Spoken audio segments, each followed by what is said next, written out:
देश इस वक्त आजादी का अमृत महोत्सव मना रहा है। सीएम योगी ने इस अमृत महोत्सव पर्व के बीच जनता को बसों की सौगात दी। सीएम ने 150 नई BS6 डीजल बसों को हरी झंडी दिखाई। इससे हर जिले को 2-2 नई बसों का तोहफा मिला है। इस मौके पर सीएम योगी ने स्वतंत्रता संग्राम सेनानियों को परिवहन के विकास कार्य समर्पित किए। दरअसल बसों का नाम स्वतंत्रता संग्राम सेनानियों के नाम पर रखा गया है। एक बड़ी खबर यह भी है कि यूपी में बहुत जल्द बुजुर्ग महिलाओं के लिए मुफ्त बस यात्रा की स्कीम शुरू होने वाली है। आजादी के अमृत महोत्सव के तहत अलग अलग विभाग कार्यक्रम कर रहे हैं। परिवहन विभाग ने भी प्रदेश के लोगों को बड़ी सौगात दी है, जहां खुद मुख्यमंत्री योगी आदित्यनाथ ने 75 जिलों के लिए 150 नई BS6 बसों को हरी झंडी दिखाकर रवाना किया। इनकी खासियत यह है कि इनका नाम स्वतंत्रता संग्राम सेनानियों के नाम पर रखा गया है। हर जिले के हिस्से में 2 नई बस आई हैं।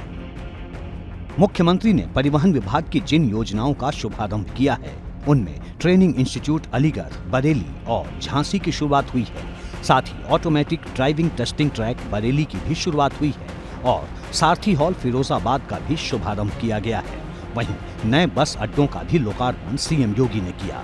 इनमें गाजीपुर, मुरादाबाद, मथुरा, एटा और बाराबंकी जिले के बस अड्डे शामिल हैं। आजादी के अमृत महोत्सव के तहत आज परिवहन विभाग की तरफ से प्रदेशवासियों को बड़ी सौगात दी जा रही है। 150 ये BS6 बसें जो हैं वो मुख्यमंत्री ने इन्हें हरी झंडी दिखाई है। देखिए, मुख्यमंत्री हरी झंडी दिखा रहे हैं, परिवहन मंत्री मौजूद हैं, मुख्य सचिव मौजूद हैं और ये बसें जो हैं वो 75 जिलों में भेजी जा रही हैं। यानी हर एक जिले में 2 BS6 बसें भेजी जा रही हैं। इससे कहीं ना कहीं पॉल्यूशन कम होगा, प्रदूषण कम होगा और साथ ही साथ लोगों को बेहतर परिवहन की सुविधा भी मिलेगी। यूपी की योगी सरकार बुजुर्ग महिलाओं को भी बड़ी सौगात देने वाली है। प्रदेश में बहुत जल्द 60 साल से ऊपर की महिलाओं को बस में मुफ्त यात्रा की सुविधा मिलेगी। इसके अलावा हर बार की तरह इस बार भी रक्षाबंधन पर महिलाओं को 48 घंटे तक फ्री यात्रा की सुविधा दी जाएगी।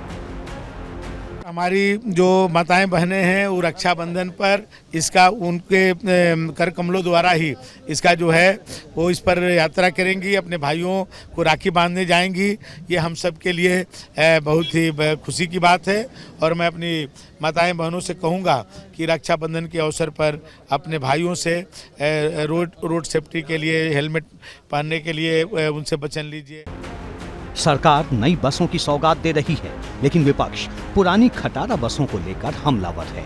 जिस वक्त सीएम ने प्रदेश को नई बसों की सौगात दी, उसी वक्त समाजवादी पार्टी के ट्विटर हैंडल से ट्वीट हुआ, प्रदेश में निकम्मी योगी सरकार, खटारा बसें खतरे में मुसाफिरों की जान, एटा में सड़कों पर जर्जर और बगैर शीशे वाली चल रही रोडवेज बसें, जिम्मेदार बेखबर, शर्मनाक। जब यात्रियों से सरकार पूरा किराया वसूल रही है तो नई बसें क्यों नहीं खरीद रहे मुख्यमंत्री?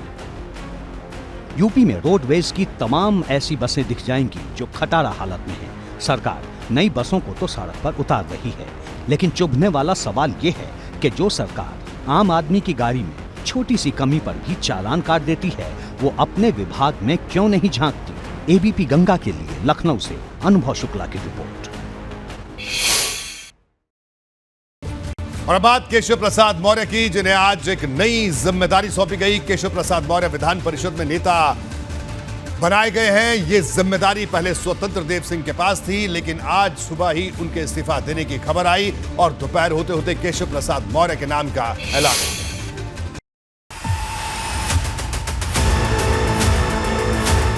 भाजपा के खेमे से आज 2 बड़ी खबरें आई। 2014 से लेकर 2022 तक यूपी में भाजपा की जमीन मजबूत करने वाले सुनील बंसल का संगठन में कद बढ़ाया गया है। उन्हें राष्ट्रीय महासचिव के पद पर नियुक्त किया गया है। तो दूसरी तरफ डिप्टी सीएम केशव प्रसाद मौर्य को विधान परिषद का नेता सदन नियुक्त किया गया है।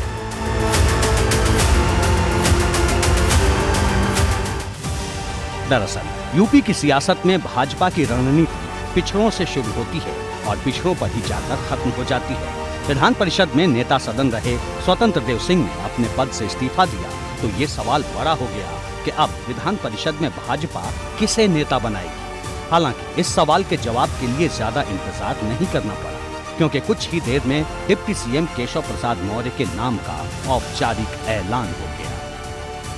उत्तर प्रदेश की सियासत से जुड़ी एक और बड़ी खबर आज यूपी विधान परिषद से आई, जहां अब तक विधान परिषद में नेता सदन रहे स्वतंत्र देव सिंह ने अपने पद से इस्तीफा दे दिया और नई जिम्मेदारी उप मुख्यमंत्री केशव प्रसाद मौर्य को सौंपी गई है। केशव प्रसाद मौर्य को अब विधान परिषद में नेता सदन बनाया गया है। हालांकि योगी वन में भी उप मुख्यमंत्री रहे डॉक्टर दिनेश शर्मा को ही विधान परिषद में नेता सदन बनाया गया था और अब एक बार फिर योगी 2 में भी उप मुख्यमंत्री केशव प्रसाद मौर्य को नेता सदन की जिम्मेदारी सौंपी गई है। भाजपा का संदेश एक बार फिर साफ है। भगवा झंडा एक बार फिर पिछड़ों के सहारे ही ऊपर उठाने की तैयारी है, क्योंकि योगी 2.0 का जब शपथ ग्रहण समारोह हुआ था तब डिप्टी सीएम रहे दिनेश शर्मा को जगह नहीं मिली थी। माना यह गया कि शायद भाजपा उन्हें विधान परिषद में नेता सदन बनाए, लेकिन ऐसा नहीं हो सका। बीते महीने स्वतंत्र देव सिंह ने प्रदेश अध्यक्ष पद से आला कमान को इस्तीफा भेज दिया।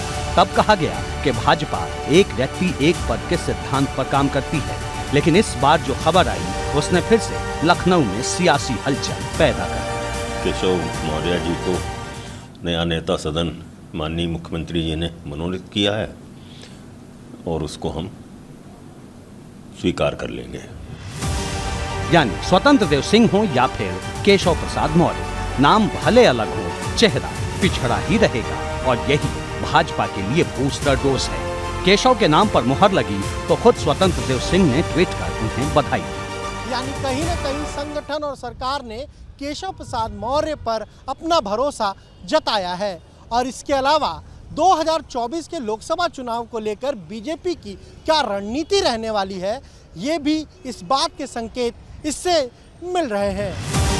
केशव प्रसाद मौर्य ने जब सुबह बाबा विश्वनाथ के दर्शन किए तभी ये संकेत मिल गया कि उन्हें कोई बड़ी जिम्मेदारी मिलने वाली है। हालांकि ये बात दोपहर तक साफ हो पाई, पर सवाल ये है कि आखिर इस बड़े बदलाव की जरूरत क्यों पड़ी?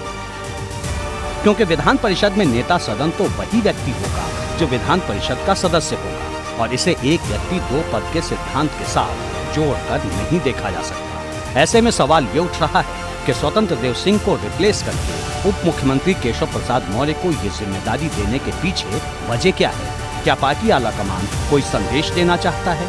और जब मई महीने में स्वतंत्र देव सिंह को इस पद की जिम्मेदारी दी गई तो आखिर इतनी जल्दी उन्हें इस जिम्मेदारी से मुक्त क्यों कर दिया गया? दरअसल इस फैसले के जरिए पार्टी आला कमान ने कहीं न कहीं 2024 के लोकसभा चुनाव की तस्वीर साफ कर दी है।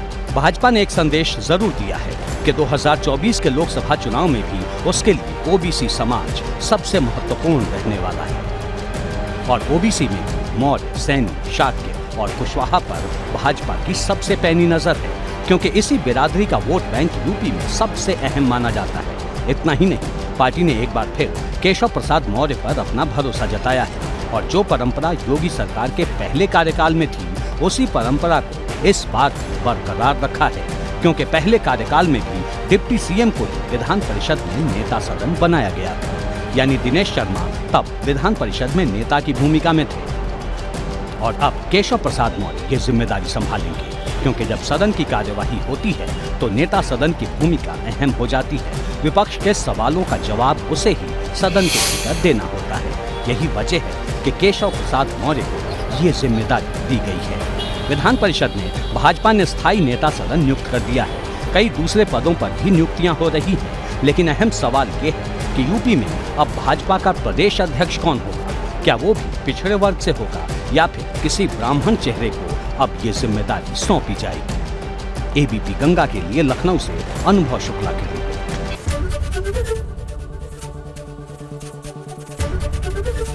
एबीपी गंगा, खबर आपकी, जुबान आपकी।